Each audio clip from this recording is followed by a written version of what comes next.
Elek oh ya ketok ayu. Luwemu kaya apa ya ketok luwang sing semuk seksi gitu.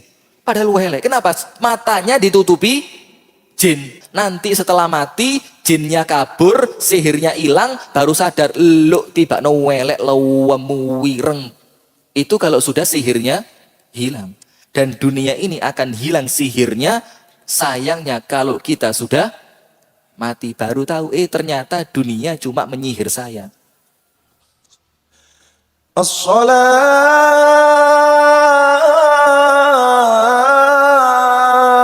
khairun minan naum. Assalamualaikum warahmatullahi wabarakatuh.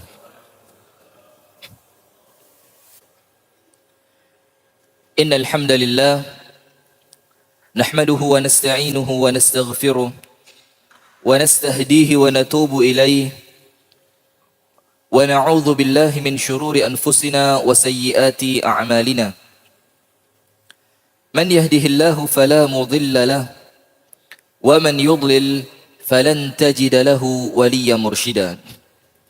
Ashhadu an la ilaha illallah wahdahu la syarika lah wa ashhadu anna Muhammadan abduhu wa rasuluh sallallahu alaihi wa ala alihi wa ashabihi wa man wala. A'udzu billahi minasy syaithanir rajim. Ya ayyuhalladzina amanu taqullaha haqqa tuqatih wa la tamutunna illa wa antum muslimun. يا أيها الذين آمنوا اتقوا الله حق تقاته ولا تموتن إلا وأنتم مسلمون. اللهم أنت ربي لا إله إلا أنت خلقتني وأنا عبدك وأنا على عهدك ووعدك ما استطعت أعوذ بك من شر ما صنعت أبوء لك بنعمتك علي وأبوء بذنبي فاغفر لي فإنه لا يغفر الذنوب إلا أنت. أصبحنا على فطرة الإسلام وعلى كلمة الإخلاص وعلى دين نبينا محمد صلى الله عليه وسلم وعلى ملة أبينا إبراهيم حنيفا مسلما وما كان من المشركين. أما بعد. Hadirin sekalian, jamaah pengajian Sembuh Semarak Salat Subuh Masjid Al-Amin yang semoga senantiasa dirahmati dan diberkahi oleh Allah Subhanahu wa taala. Alhamdulillah, puji dan syukur kita haturkan kepada Allah di mana atas limpahan nikmat yang Allah berikan kepada kita, atas limpahan taufik karunia dan hidayah Allah, maka sampai di pagi hari yang penuh dengan barakah ini kita masih dipertemukan oleh Allah Subhanahu wa taala dalam majelis yang mulia ini dalam rangka kembali wa tawassau bil haqq wa tawassau bis sabr. Kita memohon kepada Allah Subhanahu wa taala, kita meminta kepada Allah Subhanahu wa taala dan kita berdoa kepadanya. Semoga apa yang kita niatkan di pagi hari ini, semoga apa yang kita lakukan di pagi hari ini diridhai oleh Allah, diterima oleh Allah, dan dicatat oleh Allah Subhanahu wa taala sebagai suatu ibadah. Amin ya rabbal alamin. Berikutnya, salawat beserta salam semoga senantiasa tercurahkan dan terlimpahkan kepada uswah suri tauladan dan kekasih kita bersama Nabi besar, Nabi agung, An-Nabi Muhammad sallallahu alaihi wasallam beserta seluruh keluarganya, beserta seluruh istrinya, beserta seluruh sahabatnya dan seluruh pengikutnya yang senantiasa setia menjalankan sunnah, tuntunan dan ajarannya ila yaumil qiyamah. Hadirin sekalian, ibu-ibu dan bapak-bapak yang dirahmati oleh Allah, pagi hari ini kita akan membahas mengenai ad-dunya fi uyunis salihin. Dunia di pandangan mata orang-orang yang salih. Sehingga kita perlu tahu bagaimana para salihin orang-orang yang baik, orang-orang yang salih itu memandang dunia ini. Dunia, kenikmatannya, kekayaannya, dan semua kemewahan duniawi ini, bagaimana mereka menilainya. Agar kemudian kita ini yang masih berusaha menjadi orang salih, kita ini yang masih terus berusaha menjadi orang-orang yang baik, itu kemudian bisa berkaca diri dengan mereka.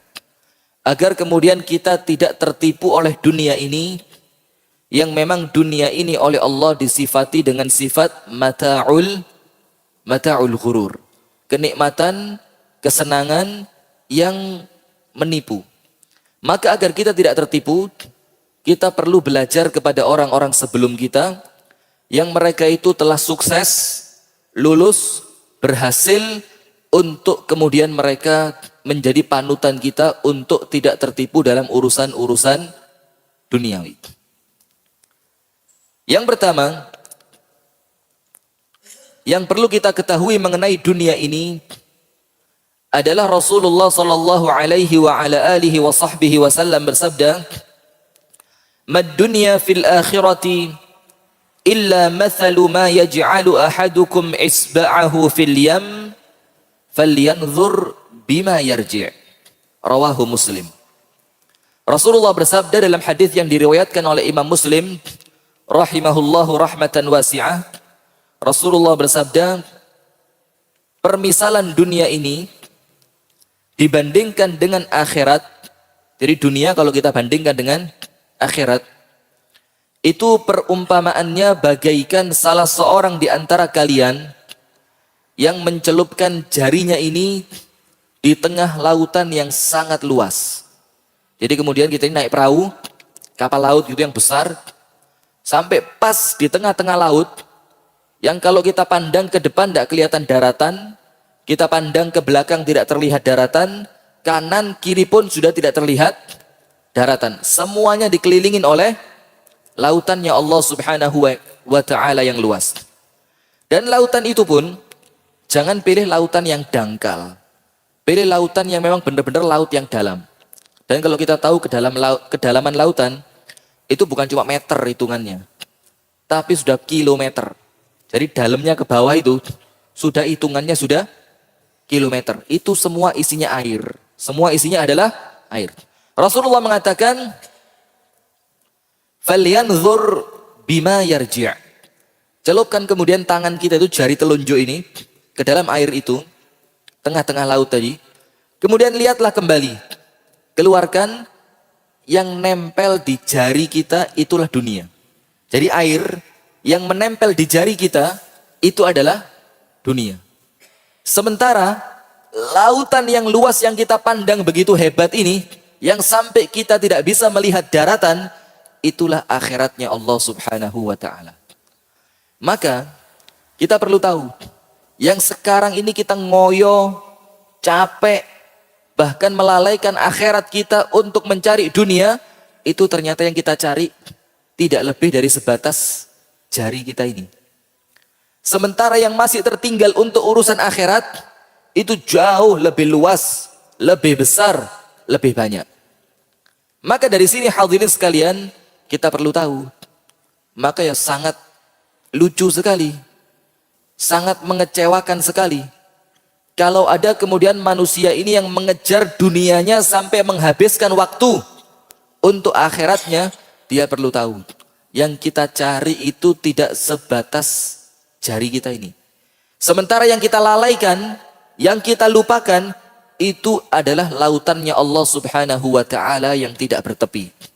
Maka dari sini, kalau dalam ilmu bisnis, itu orang yang rugi. Kenapa rugi?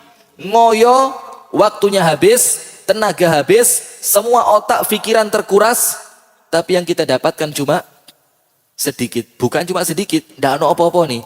Itulah gambaran dunia ini dibandingkan akhiratnya Allah subhanahu wa ta'ala. Jadi itulah ya, kalau kita lihat dunia ini ketoknya seperti ini, itu karena kita belum bisa memandang akhirat. Kalau nanti kita telah bisa memandang akhirat, maka kita akan kecewa karena selama ini yang kita kejar itu sesuatu yang tidak ada artinya. Bayangkan ya, jadi yang kita kejar sekarang ini, yang kita sekarang ini hidup di dunia ini, kelihatan mentereng, punya mobil, rumahnya bagus, rekening di banknya banyak, tapi subhanallah nanti kalau kita pulang ke akhirat, kita mungkin kalah sama orang-orang miskin dunia, tapi mereka curahkan waktunya untuk mengejar saldo akhirat. Kita malu nanti di sana. Ada orang-orang di dunia ini nanti, ketika mereka pulang ke akhirat, itu kaya dunia, tapi miskin akhirat. Sementara kita mau kaya dunia, juga kaya akhirat. Tapi kalau suruh pilih, ya mendingan pilih miskin dunia, akan tetapi nanti di akhirat menjadi kaya. Itu yang pertama. Hadis yang kedua, diriwayatkan pula dari Al-Imam At-Tirmidzi dalam hadis yang sahih, Rasulullah sallallahu alaihi wa ala alihi wa sahbihi wasallam bersabda, "Lau kanatid dunya ta'dilu 'inda Allah janaha ba'udatin, ma saqa kafiran minha syarbata ma." Ini ekstrim sekali. Sekiranya dunia ini ada nilainya, ada harganya di sisi Allah, dan harganya itu Rasulullah kasih contoh cuma separuh sayapnya nyamuk. Kalau dunia ini ada harganya, dan harganya itu cuma separuh sayap nyamuk, maka Allah subhanahu wa ta'ala tidak akan memberi minum kepada orang kafir walaupun cuma 1 teguk air. Bayangkan. Jadi kalau dunia ini berharga di mata Allah, dan harganya remeh sekali, cuma separuh sayap nyamuk, maka orang kafir tidak akan dikasih minum. Itu kalau dunia ada harganya. Dan kalaupun harganya cuma separuh sayap nyamuk. Akan tetapi ternyata orang kafir bukan cuma bisa minum, dia kaya, dia leha-leha, dia asik-asik. Bahkan mungkin kalau kita hitung orang paling kaya di dunia ini adalah orang kafir. Kalau kita hitung rentetannya ya, mulai orang pertama sampai ke 10, itu wallahu a'lam, orang muslimnya ada apa enggak juga kita enggak tahu. Akan tetapi yang jelas, mayoritas kekayaan duniawi ini dipegang oleh orang kafir. Berarti apa? Berarti dunia ini tidak ada harganya. Dunia ini tidak ada harganya, karena Rasulullah bersabda, kalaupun berharga, dan harganya pun cuma separuh sayap nyamuk, orang kafir tidak dapat minum. Nah sekarang berarti begini, kalau ada di antara kita ibu-ibu sekalian, bapak-bapak sekalian yang dirahmati oleh Allah, yang kemudian ngoyo sekali, bahkan sampai lembur, itu ternyata yang dia cari, itu tidak lebih berharga dari separuh sayap nyamuk. Bayangkan, Anda mau Pak, suruh lembur, nanti kalau lembur Pak ya, sebulan selesai, kami kasih bayarannya separuh sayap nyamuk, mau? Mau kira-kira? Jawab saja, mau enggak? Anda kerja lembur, capek gitu, bayarannya separuh sayapnya nyamuk. Ibu-ibu, boleh Bu? Suaminya kerja lembur, dibayar cuma separuh sayap nyamuk. Boleh Bu? Materialistis ibu-ibu ini, hati-hati berarti. Hati-hati Pak ya. Tidak boleh Pak sama ibu-ibu Pak. Berarti yang ibu-ibu cari apa Bu? Mana minum saya tadi? Oh ini. Yang ibu-ibu cari apa berarti? Nah itulah ya. Jadi jangan ngoyo. Yang kita cari ini ternyata kayanya kita ini mungkin pol, kaya yang sudah pol maksimal. Itu ternyata tidak ada harganya, cuma separuh sayap. Separuh sayap nyamuk tok tidak nyucuk, tidak dapat. Maka kalau ada orang kerja lembur, capek, kita bilang, aduh mas, belani sayapnya nyamuk sampai ini. Kok dibelani sampai lembur? Ada orang yang kemudian kerja keras, sampai azan zuhur, azan asar, bahkan azan maghrib ditinggal. Yang dia cari cuma separuh sayap nyamuk. Bahkan ada orang rela jauh-jauh dari istrinya, rela dia jauh-jauh ke luar negeri, kemana-mana, bahkan kerja di tengah laut. Yang dia cari apa? Separuh sayap nyamuk. Lah sekarang kita ini mau cari apa? Mau cari separuh sayapnya nyamuk, dengan rentan waktu kita yang di dunia cuma singkat ini, atau kita mau cari lautannya Allah subhanahu wa ta'ala. Nah, itu pilihan.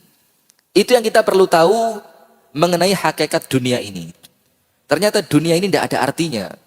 Dan itu yang bisa melihat hanya orang-orang yang telah diberikan ilmu oleh Allah Subhanahu wa ta'ala. Karena apa? Dunia ini Allah sifati apa? Zuyyina linnasi hubbus syahawat minan nisa'i wal banina wal qanatiril muqantarati minadh dhahabi wal fiddati wal khairil musawwamati wal an'ami wal harth. Allah jadikan indah.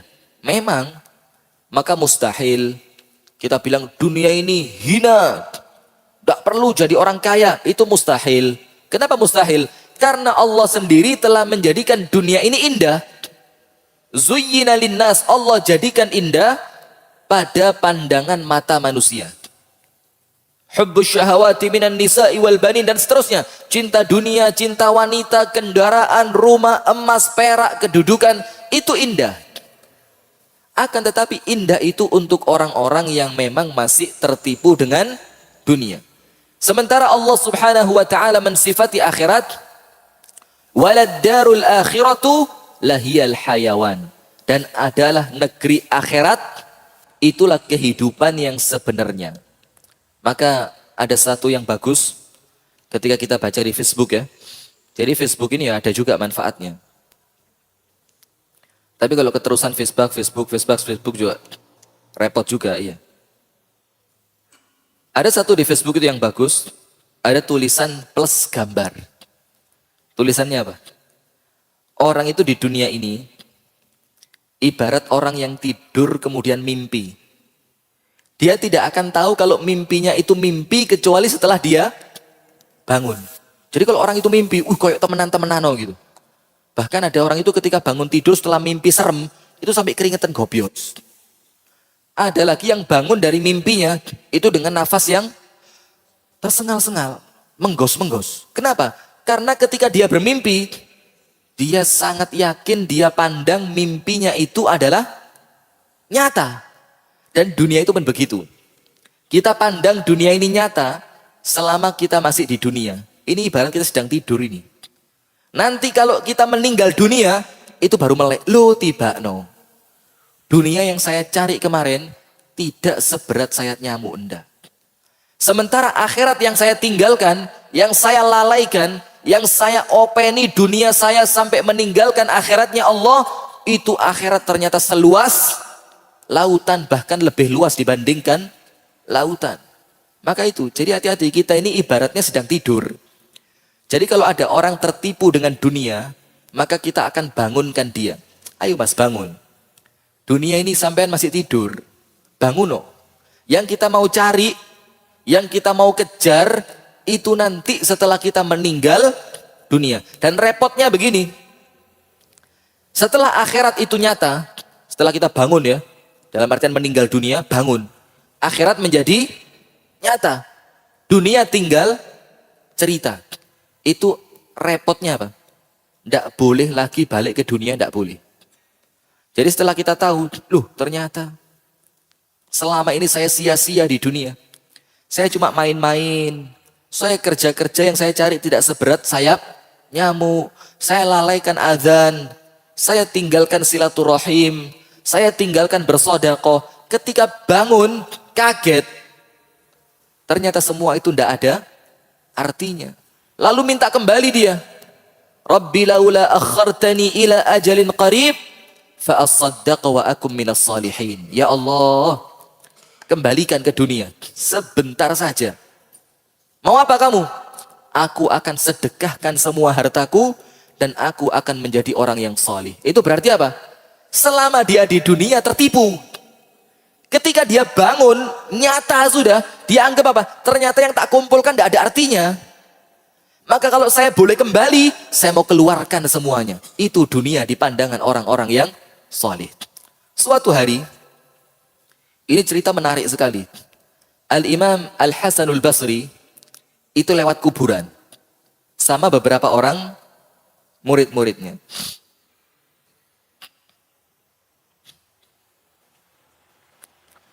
Ketika dia lewat kuburan, itu dia tanya sama murid-muridnya, murid-muridku, ini orang yang sudah masuk kuburan, bisa tidak kembali ke dunia? Muridnya bilang apa? Tuan guru. Tidak mungkin balik. Tidak mungkin bisa sudah. Karena Allah mengatakan barang siapa yang telah meninggal dunia tidak akan kembali ke dunia. Kecuali dia akan menghadapi akhirat. Jadi jalan terus. Jalannya ini entah sampai surga atau sampai neraka. Tidak ada mundur ke dunia. Kemudian Imam Hasan Basri tanya, oh ya, tidak bisa balik? Tidak. Sekarang saya mau tanya, sekiranya mereka bisa balik ke dunia, dihidupkan oleh Allah sehari saja, dikasih kesempatan. Ini kira-kira, kalau mereka sama Allah dikasih kesempatan balik ke dunia, cuma sehari tok, apa yang mereka lakukan? Kira-kira apa yang mereka lakukan? Apa mereka mau masuk kantor lagi? Iya. Jadi dikasih kesempatan ini, wes kamu yang mati, tak kasih kesempatan hidup sehari tok, hari ini tok. Apakah mau masuk kantor? Atau mau nikah lagi? Atau mau rekreasi? Atau mau pijet? Tidak ada, mau apa mereka? Sini semua hartanya dilipat sama dia, ditransfer ke rekening akhirat karena dia besok mau di sana. Dia mau tobat, karena dia tahu kalau saya tobat besok saya di kuburan bahagia. Dia mau ibadah gedu karena dia tahu ibadahnya hari ini yang cuma satu hari itu manfaat buat dia besok di akhiratnya yang selama-lamanya. Jadi muridnya ketika ditanya kalau mereka kembali mereka akan melakukan apa? Muridnya jawab apa? Kalau mereka kembali mereka akan sholat, tobat, istighfar, sodaqoh, zikir, dan mereka tidak akan berbuat sia-sia. Kemudian Imam Hasan Basri tanya, mereka kan tidak bisa balik. Tidak bisa balik. Berarti semua yang kalian sebutkan tadi, itu yang wajib kalian lakukan sebelum kalian menjadi seperti mereka. Tobat, sholat, sodakoh, wirid, ngaji, itu tugas kita.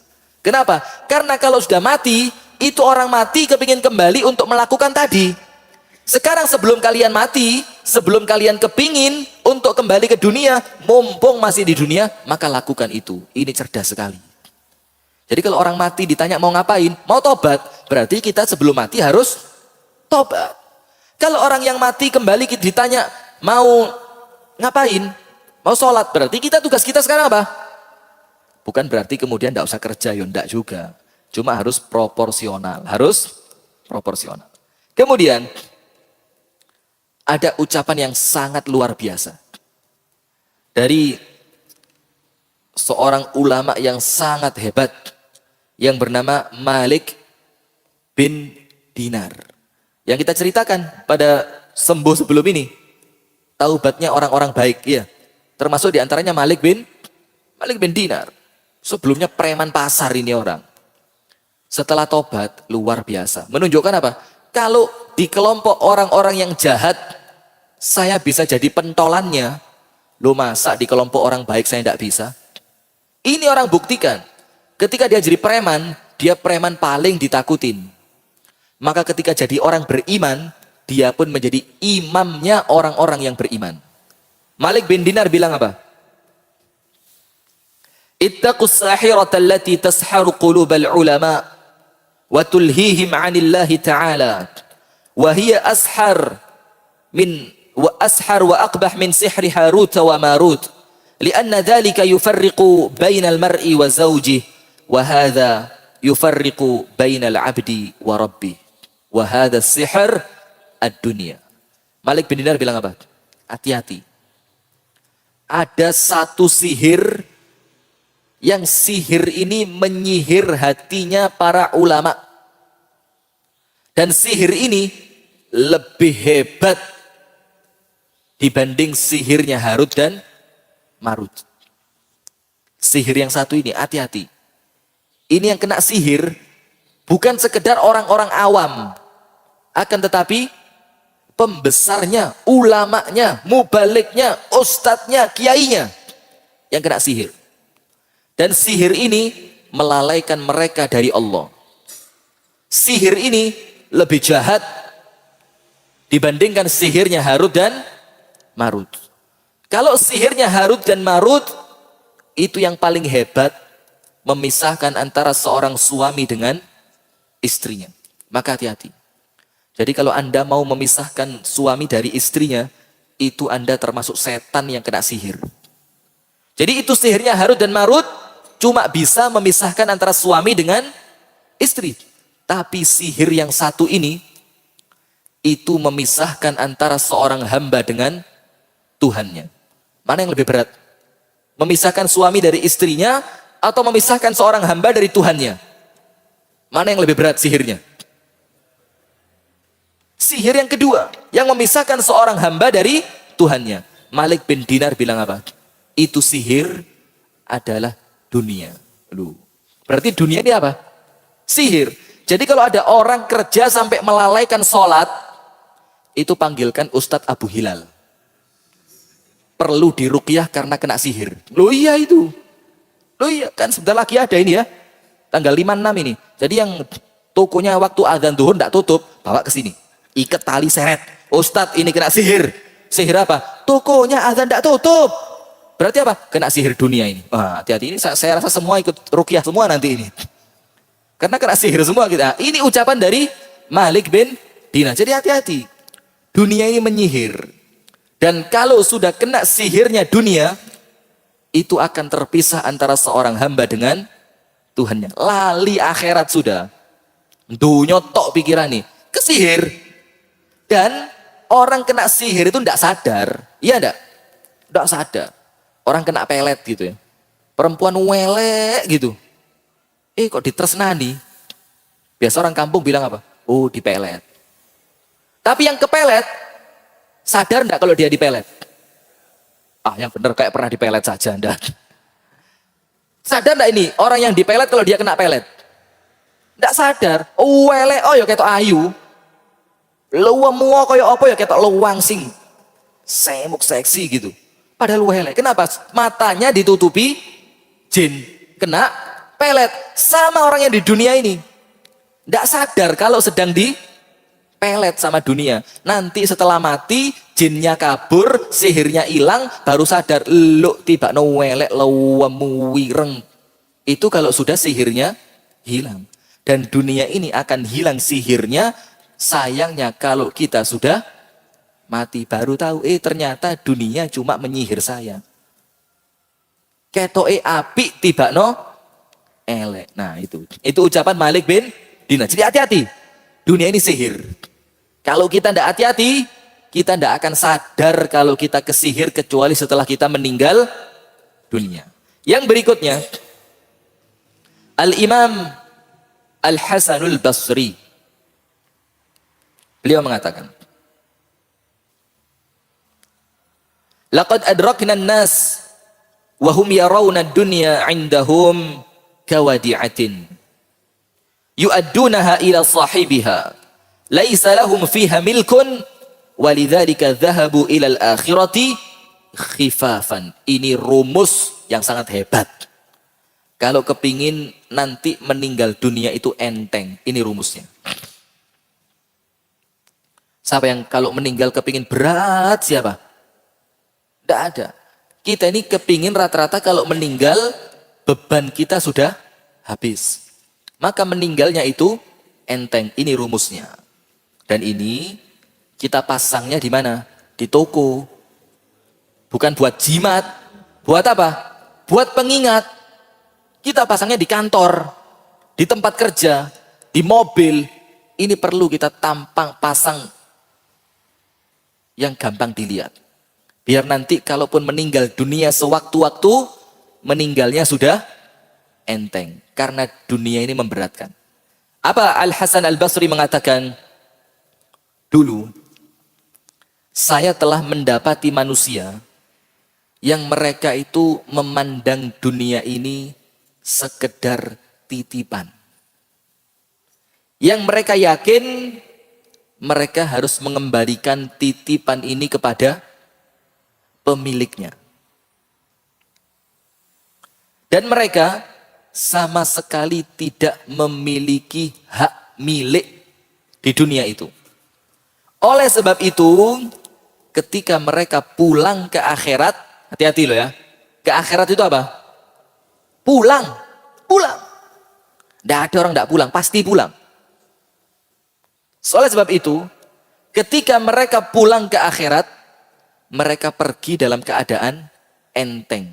Kenapa enteng? Mereka tidak punya apa-apa di dunia ini. Maka hisapnya pun sebentar. Ala gak duwe apa-apa. Hisap diluk tok. Beres, langsung masuk surga. Kenapa? Karena selama di dunia, mereka itu bilang apa? Ini dunia cuma titipan. Kalau titipan, berarti apa? Harus dijaga baik-baik. Jangan sampai rusak. Ini amanah. Harus dikembalikan kepada yang nitipi. Siapa yang nitipi? Allah. Bagaimana caranya mengembalikan kepada Allah? Kita gunakan untuk kemaslahatan agama Allah subhanahu wa ta'ala. Maka Imam Hasan Basri mengatakan, kalau orang zaman dulu, mereka nganggap dunia itu titipan. Maka tidak sombong dititipi kok. Sombong, tidak ada, titipan toh. Sebagaimana kita sering ucapkan seperti ilmunya tukang parkir. Bayangkan mobil banyak, motor banyak, bagus-bagus, tidak sombong dia. Kenapa tukang parkir tidak sombong? Titipan kok. Yang punya datang diambil beres. Masa mau sombong? Sama seperti kita. Di dunia kaya, titipan. Allah titip sama kamu. Hati-hati. Kalau titipan ini sampai dilakukan untuk sesuatu yang tidak diridhoi oleh Allah, kira-kira yang punya marah apa enggak? Bahaya ini. Karena itu titipan, mereka yakin saya tidak ikut punya ini. Maka ada orang datang, monggo, bagi-bagi titipan. Ada tukang minta bantuan datang, monggo, bagi-bagi titipan. Ada tempat lain, ayo bagi-bagi titipan, ditempatkan di situ. Ada panti asuhan, ayo bagi-bagi titipan. Nanti kalau pulang ke akhirat, sudah enteng. Kenapa? Titipannya sudah dibagi-bagi. Itu orang zaman dulu ketika mereka memandang dunia. Titipan ini. Tapi ada orang yang dunia itu dianggap hak milik. Maka kalau pulang ke akhirat, gawanannya abot. Bukan bawa dunianya, bukan. Bawa apanya? Hisab dan tanggung jawabnya berat. Tidak seenteng yang kita bayangkan. Itu dulu uang kamu di rekening buat apa? Ada orang lapar, kamu pura-pura tidak tahu. Ada orang butuh sekolah, padahal saldo kamu ini masih turah-turah. Tidak kamu bantu. Kamu dengar orang-orang Suriah kelaparan. Ini titipanku sama kamu kenapa dipegang? Seharusnya kan aku minta titipan itu berangkat ke sana. Ada orang sakit, tidak punya biaya. Ini titipanku kamu buat apa? Katanya Allah. Hati-hati. Itu yang memberatkan kalau kita meninggal dunia. Maka kalau orang mau meninggal itu, dia bilang apa? Kembalikan sebentar.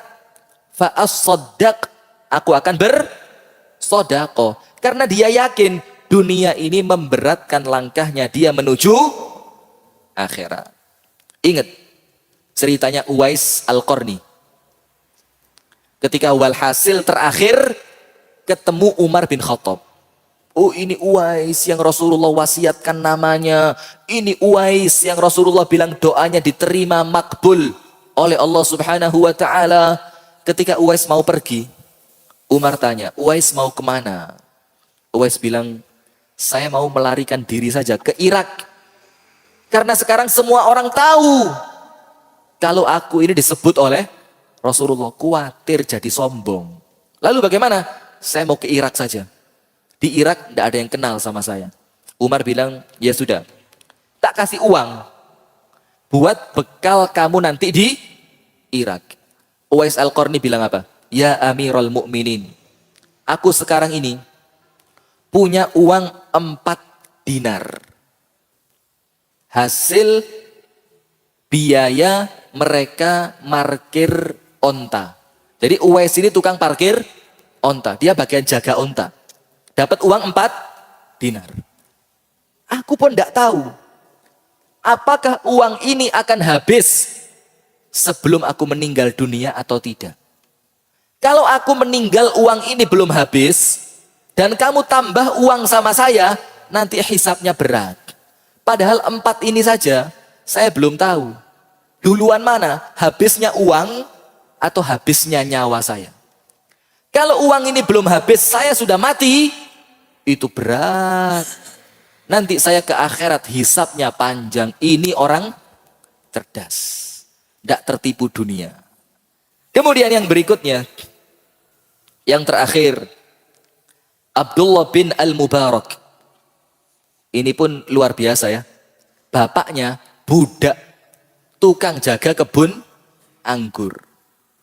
Dipek mantu sama majikan. Ini hebat juga. Majikannya ndak malu ngambil mantu dari budaknya. Karena budak ini walaupun budak tapi ngerti agama. Itu yang dicari sekarang. Buat apa kaya tapi ngabot-ngaboti tanggung jawab. Ini budak tapi ngerti aturan. Ngerti agama. Dipek mantu. Luar biasa kan? Nah, sudah, maaf, bapaknya Abdullah bin Mubarak. Akhirnya lahir Abdullah bin Al-Mubarak. Sudah, dia mengatakan apa? Ad-dunya sijnul mu'min. Wa a'zamu a'malihi fis sijn as-sabr wa kadhmil ghaidh. Walil mu'mini fid dunya wa laysa lil mu'mini fid dunya daulatun wa innama daulatuhu ghadan fil akhirah. Ini yang terakhir, luar biasa. Abdullah bin Al-Mubarak mengatakan apa? Dunia ini adalah penjaranya orang yang beriman. Sesuai dengan hadis Rasulullah sallallahu alaihi wasallam. Maka sekarang perhatikan. Ada orang di dunia dianggap penjara. Sekarang lihat. Kecuali Indonesia ya, kayak hitungan ini. Ada orang di penjara bawa kulkas gitu. Di penjara pakai AC. Tapi di Indonesia ya ada. Ya apa contohnya ya? Tapi normalnya tidak ada gitu loh ya. Penjara itu sengsara. Tidak duwe apa-apa. Masa di penjara punya simpenan. Punya brankas. Punya kasur enak. Punya lemari. Kan tidak ada. Itulah dunia ini. Dunia ini ibarat penjara. Tidak usah nggawa apa-apa wis. Cukup bisa makan, bisa pakaian, bisa hidup beres. Karena ini adalah penjara. Orang masuk penjara. Kepingin keluar apa enggak? Ah yang benar. Kepingin keluar enggak? Kepingin keluar? Anda di dunia pengen mati enggak? Enggak. Ya enggak benar berarti. Diulang lagi. Dunia ini penjara bukan? Penjara. Orang masuk penjara pengen keluar enggak? Anda pengen mati enggak? Hah? Ya berarti belum gatuk gitu loh ya. Berarti belum gatuk. Berarti kita menganggap dunia ini masih bukan penjara. Kita menganggap dunia ini surga. Maka enggak kepingin. Hati-hati. Itu loh ya. Abdullah bin Mubarak bilang apa? Dunia ini penjaranya orang beriman. Dan amalan orang yang dipenjara yang paling besar itu dua amalannya. Apa? Yang pertama sabar. Yang kedua ndak boleh ngamuan. Lo di penjara kok ngamuan? Tutuk sama sipir. Oh, sembrono tok. Penjara kok ngamuan. Dan sabar. Keimangan gak enak, yo sabar, protes. Mau makan di mana kalau ndak makan itu? Kita pun sama. Sabar. Kenapa? Karena dunia ini ndak enak. Itu lazimnya. Kalau Anda sudah merasa dunia enak, berarti tidak lazim Anda, hati-hati. Loh. Hati-hati loh ya. Kalau tiba-tiba mati, pas Anda kok merasakan nikmatnya dunia, la ilaha illallah. Bahaya ini. Maka sabar. Kenapa? Karena yang kita hadapin di dunia yang ibarat penjara ini pasti tidak enak. Itu untuk orang beriman. Dan harus nahan amarah, tidak oleh ngamuan. Soge, medit, tidak boleh ngamuan, biasa saja. Biarkan mereka kaya dan tidak dilarang dan harus kaya kalau bisa. Tapi kekayaannya dibuat apa? Mengabdi untuk agama Allah. Kemudian dia mengatakan, kalau di dunia ibarat penjara, maka orang di penjara itu tidak memiliki kepemilikan. Lemariku loh, mulai digawa lemari. Tidak bisa. Ini inventaris negara ini. Ini inventarisnya Allah ini. Maka tidak boleh orang keluar penjara bawa barang. Tidak boleh. Sebagaimana orang mati bawa mobil. Boleh tidak? Tidak boleh. Aku mati loh nak. Golek mati, Avanza, Xenia, sedan putih. Masukkan kuburan semua loh ya. Buat apa pak? Loh godekku kok. Boleh begitu? Itulah dunia ini. Anda keluar dari sini, tidak boleh bawa apa-apa. Tidak boleh. Maka bagaimana caranya? Kirim dulu mulai sekarang, dikirim ke akhirat. Nanti tidak usah diminta melok dewe dia. Ikut dengan sendirinya. Dan dia selama di dunia itu tidak akan memiliki kepemilikan, kekuasaan. Kenapa?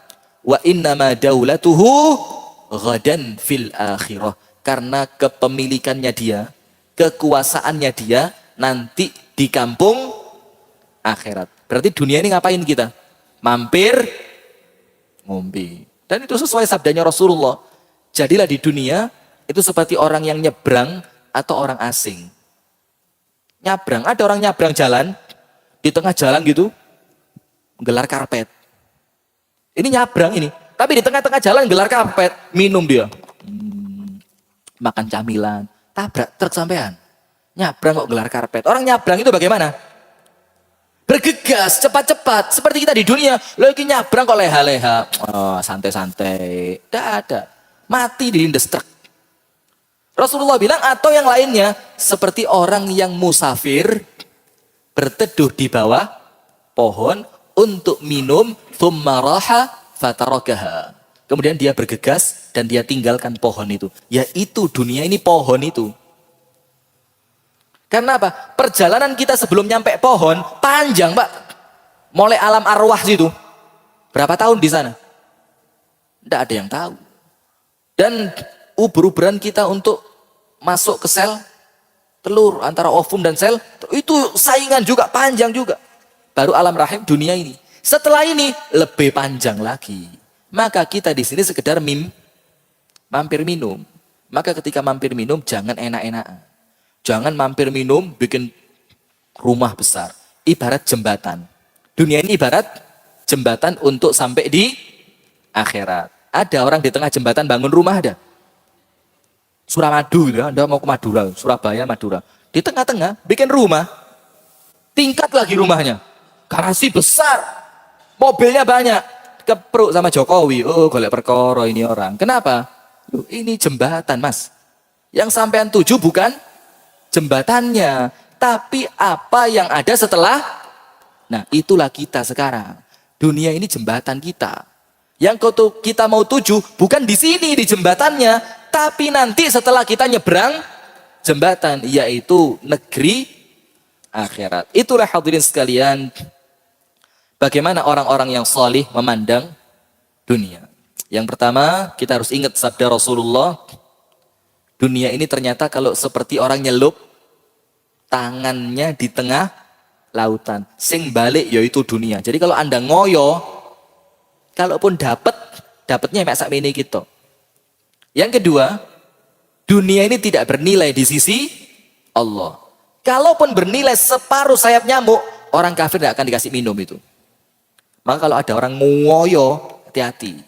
Yang sampean cari, tidak sampai separuh sayap nyamuk.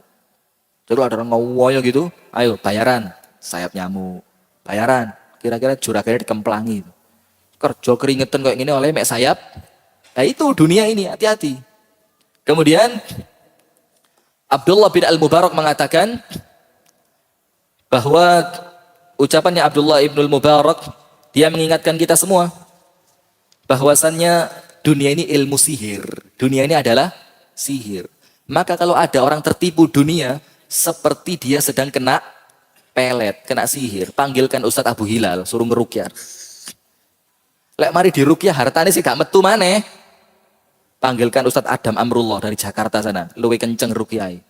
Kalau tidak sadar juga, kalau jin dibiarkan bahaya. Bunuh saja. Oh, keren sekali ya. Nah itu hati-hati, dunia ini sihir. Dan orang kesihir itu tidak sadar ya. Kemudian Hasan Basri mengatakan, orang zaman dulu, dunia itu buat mereka titipan. Namanya titipan, ya jangan sombong, dititipi kok sombong. Harus dikembalikan kepada yang punya. Kemudian Abdullah bin Al-Mubarak mengatakan bahwa dunia ini ibarat penjara. Tidak punya apa-apa. Sabar, nahan marah. Nanti kalau pulang baru punya sesuatu. Karena di penjara tidak punya sesuatu apapun. Keluar dari penjara tidak boleh bawa kasur. Keluar dari penjara, AC yang sebelumnya Anda beli untuk para koruptor-koruptor yang tahanannya mewah itu. AC sampai tidak boleh bawa pergi. Ya mandek dek gono. Maka kita harus tahu, dunia ini bukan tujuan kita. Tujuan kita adalah akhirat, maka apapun yang kita punya segera dikirim ke saldo akhirat biar kita tidak tertipu dengan kehidupan dunia. Karena Allah Subhanahu wa taala berfirman, "Walad darul akhiratu lahiyal hayawan." Kehidupan akhirat itulah kehidupan kalian yang sebenarnya. Melek, bangun, dan tidak ada habisnya. Itu nanti di akhirat. Wallahu ta'ala a'lam bisawab. Hadanallahu wa iyyakum ajma'in. Semoga ada manfaatnya. Kurang lebihnya saya mohon maaf. Subhanakallahumma wa bihamdika. Asyhadu an la ilaha illa anta. Astaghfiruka wa atubu ilaik. Assalamualaikum warahmatullahi wabarakatuh.